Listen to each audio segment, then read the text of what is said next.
Hi everyone, welcome back to my YouTube channel. ಹೇಗಿದ್ದೀರಾ? ಎಲ್ಲರೂ ಚೆನ್ನಾಗಿದ್ದೀರಾ ಅಂದ್ಕೊಳ್ತಾ ಇವತ್ತಿನ ವೀಡಿಯೋನ ಸ್ಟಾರ್ಟ್ ಮಾಡ್ತಾ ಇದ್ದೀನಿ. ಸೊ ತೀರ್ಥಹಳ್ಳಿಗೆ ಹೋಗಿ ರೀಚ್ ಆದಮೇಲೆ ವಿಡಿಯೋನ ಅಲ್ಲಿಗೆ ಎಂಡ್ ಮಾಡಿದ್ದೆ, ಮತ್ತು ಈ ವಿಡಿಯೋದಲ್ಲಿ ಕಂಟಿನ್ಯೂ ಮಾಡ್ತಾ ಇದ್ದೀನಿ. ಮನೆಗೆ ಹೋಗಿ ರೀಚ್ ಆದಮೇಲೆ ಕಾಶ್ವಿಗೆ ಡ್ರೆಸ್ ಎಲ್ಲ ಚೇಂಜ್ ಮಾಡಾಯಿತು, ಹಾಗೆಯೇ ಹಗ್ಗೀಸ್ ಕೂಡ ತೆಗೆದಾಯಿತು. ನಾವು ಕೂಡ ಅಷ್ಟೇ ಸ್ವಲ್ಪ ಫ್ರೆಶ್ ಅಪ್ ಆಗಿ ಟೀಯನ್ನು ಕುಡಿತಾ ಇರೋದು ಇವಾಗ. ನೋಡಿ, ಕಾಶ್ವಿ ಅಂತೂ ಬಂದ ತಕ್ಷಣ ಆಟ ಆಡೋಕ್ಕೆ ಸ್ಟಾರ್ಟ್ ಮಾಡಿದ್ದಾಳೆ. ಯಾಕಂದರೆ ಅವಳಿಗೂ ಕೂಡ ಕಾರಲ್ಲಿ ಕೂತು ಬೇಜಾರು ಬಂದುಬಿಟ್ಟಿತ್ತು. ಹಾಗೆಯೇ 12 ದಿನದ ಫಂಕ್ಷನ್ ಇರೋದು ಮನೆ ಹಿಂದೆಯೇ, ಅಂದರೆ ನಮ್ಮ ನಿತ್ತನ್ ದೊಡ್ಡಪ್ಪ ತೀರ್ಕೊಂಡ್ರಲ್ವ, ಅವ್ರ ಮನೆಯೂ ಇಲ್ಲೇ ಹತ್ತಿರದಲ್ಲೇ ಇರೋದು. ಮಲೆನಾಡು ಕ್ಲಬ್ಬಲ್ಲಿ 12 ದಿನದ ಫಂಕ್ಷನ್ ಇದೆ. ಸೊ ಅಲ್ಲಿಗೆ ಹೋಗ್ಬೇಕು ಇವಾಗ.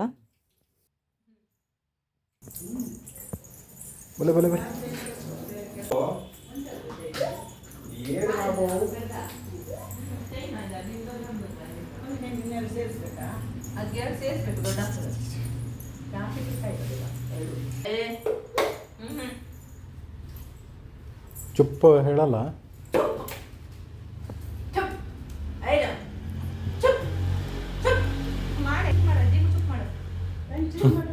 ಬಾಬು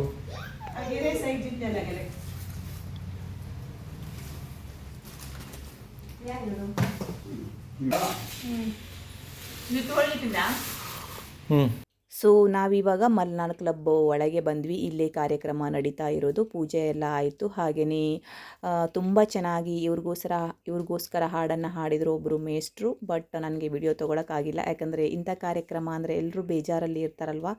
ಸೊ ಅಷ್ಟೊಂದು ವಿಡಿಯೋ ಮಾಡ್ಕೊಳಕ್ಕಾಗಿಲ್ಲ. ಇದೊಂದನ್ನೇ ನಾನು ವಿಡಿಯೋ ಮಾಡ್ಕೊಂಡಿದ್ದೆ. ಹಾಗೆಯೇ ಕಾಶ್ವಿ ನೋಡಿ ಇಲ್ಲೂ ಕೂಡ ಆಟ ಆಡ್ತಾ ಇದ್ದಾಳೆ. ಸೊ 12ನೇ ದಿನದ ಕಾರ್ಯಕ್ರಮ ಅಂದರೆ ಎಲ್ಲರೂ ಬಂದಿರ್ತಾರಲ್ವ, ಅವ್ರ ಜೊತೆ ಸ್ವಲ್ಪ ಹೊತ್ತು ಕೂತು ಮಾತಾಡಿದ್ದು, ಹಾಗೆಯೇ ಊಟ ಮಾಡಿ ಇವಾಗ ಮನೆಗೆ ಬಂದ್ವಿ. ತುಂಬ ಚೆನ್ನಾಗಿ ವ್ಯೂಸ್ ಇತ್ತು, ಹಾಗಾಗಿ ಸ್ವಲ್ಪ ವೀಡಿಯೋಸ್ ಎಲ್ಲ ತಗೊಳ್ತಾ ಇದ್ವಿ ಇಲ್ಲಿ ನಿಂತ್ಕೊಂಡು. ಇದು ನಮ್ಮ ಅತ್ತೆ ಮನೆಯ ಟೆರೆಸ್ ಮೇಲೆ. ಇಲ್ಲೂ ಕೂಡ ಪ್ಲೇಸ್ ದೊಡ್ಡದಾಗಿದೆ, ಹಾಗಾಗಿ ಕಾಶ್ವಿ ಇಲ್ಲೂ ಕೂಡ ಆಟ ಆಡ್ತಿದ್ದಾಳೆ. ನೀವಿಲ್ಲಿ ನೋಡ್ತಿರ್ಬೋದು.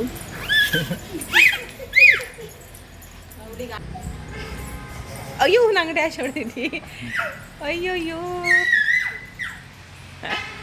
ಇದು ಮಲೆನಾಡು ಕ್ಲಬ್ಬು ತೀರ್ಥಹಳ್ಳಿದು. ಆ ಕಡೆ ಇದೆಯಲ್ವಾ, ಸೊ ಈ ಬಿಲ್ಡಿಂಗ್ ಆ ಕಡೆ ಅದು ಕ್ಲಬ್ ಅವದೇನೆ. ಅಲ್ಲಿ ಫಂಕ್ಷನ್ ಆಗಿತ್ತು ಇವಾಗ, ಅಂದರೆ 12 ದಿನದ ಫಂಕ್ಷನ್ ಮಾಡ್ತಾರಲ್ವಾ, ಸೊ ಅದನ್ನು ಇಲ್ಲೇ ಮಾಡಿದ್ದು. ಊಟ ಎಲ್ಲ ಅಲ್ಲೇ ಮಾಡ್ಕೊಂಡು ಬಂದಾಯ್ತು ಇವಾಗ. ಎಷ್ಟು ಈ ಥರ ಇದೆ ವ್ಯೂ ಮಲೆನಾಡು ಕ್ಲಬ್ದು.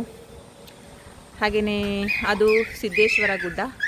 ಟ್ರೆಕ್ಕಿಂಗ್ ಎಲ್ಲ ಹೋಗೋಕ್ಕೆ ಚೆನ್ನಾಗಿರುತ್ತೆ. ಮೇಲೆ ಸಿದ್ದೇಶ್ವರ ದೇವರು ಇದೆ, ಚಿಕ್ಕದು ಒಂದು ಇದು ಇದೆ, ದೇವಸ್ಥಾನ ಇದೆ. ಹಾಗೆಯೇ ಮಳೆಗಾಲ ಆಗಿರೋದ್ರಿಂದ ನೋಡಿ ನೀರೆಲ್ಲ ಕೆಳಗೆಲ್ಲ ಇಳಿದು ಬರ್ತಾ ಇದೆ, ತುಂಬ ಚೆನ್ನಾಗಿ ಕಾಣಿಸುತ್ತೆ.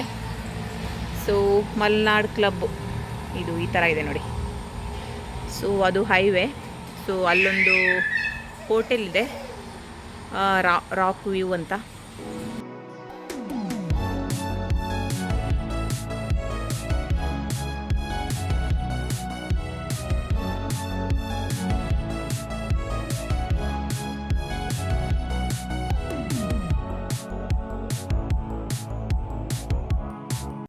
ಹಾಗೆಯೇ ಎಲ್ಲವನ್ನು ಮುಗಿಸಿ ಅದೇ ದಿನ ನಾವು ತೀರ್ಥಹಳ್ಳಿಯಿಂದ ಹೊರಡಬೇಕಂದ್ರೆ 5:30 ಆಗಿತ್ತು. ಹಾಗೆಯೇ ಅದಕ್ಕಿಂತ ಮುಂಚೆ ಮತ್ತೆ ಹೇಳಿದರು ಕೆಳಗಿನ ಮನೆ ನೋಡ್ಕೊಂಡು ಹೋಗಿ ಬಾಡಿಗೆ ಕೊಡ್ತೀವಿ ಅಂತ. ಅಂದರೆ ಮುಂಚೆನೇ ನೋಡಿದ್ವಿ, ಬಟ್ ಅದು ರೆಡ್ ಎಕ್ಸ್ ಇತ್ತು. ಇವಾಗ ಟೈಲ್ಸನ್ನು ಚೇಂಜ್ ಮಾಡಿದ್ದಾರೆ, ಹಾಗಾಗಿ ನಾವು ಒಂದು ರೌಂಡ್ ನೋಡ್ತಾ ಇದ್ದೀವಿ. ಇಲ್ಲೆಲ್ಲ ಚೇಂಜ್ ಮಾಡಿದ್ದಾರೆ, ನೋಡ್ತಿರ್ಬೋದು, ಬೇರೆ ಟೈಲ್ಸ್ ಹಾಕಿದ್ದಾರೆ.